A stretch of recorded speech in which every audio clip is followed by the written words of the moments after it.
السلام علیکم ګران شاګردان ولاجی وک چې روغ جوړ بس راځو د نن سبق ته د نن سبق چې دغه بیا هم تری فارم ضبط ور ون انګلیش په انګریزي کې د پیل درې حالت فرست سیکنډ تھرد فارم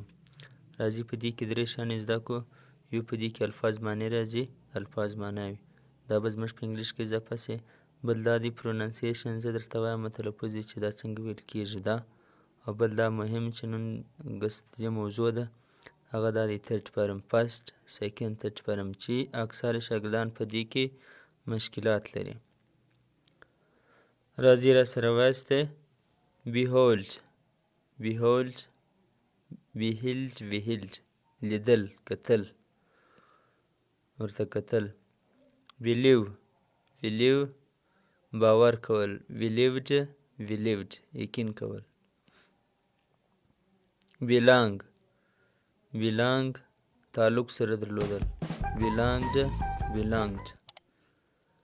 bend bend کژیدل کژول یا سر ټیټول bent bent سیکنډ تھرد فارم دی bark bark غپل barked barked سیکنډ تھرد فارم become جوړیدل became become سیکنډ تھرد فارم دی سته چیز جوړیدل په دنیا کې غواړي دې لپاره big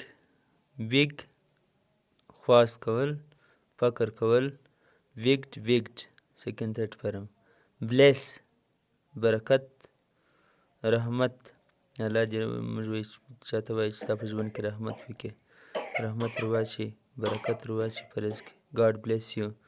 blessed blessed سیکنډ and third فارم blame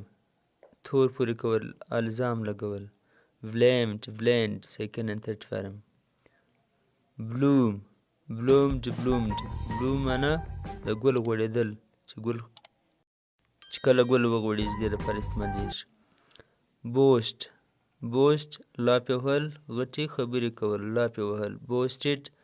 boasted borrow borrow په فورج ناخیستل borrowed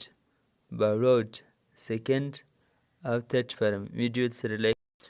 breath ساه اخیستل breath breathed سیکنډ تھرد فارم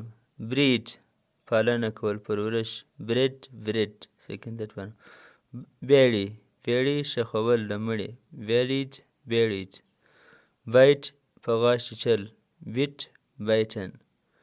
boil ایښول ایښېدل د اوبو د ایښې boiled boiled buy رانیول bought bought سیکنډ تھرد فارم دا زموږ د نن سبق کوم سبق ورسوي وي ویډیو لایک کړئ الله حافظ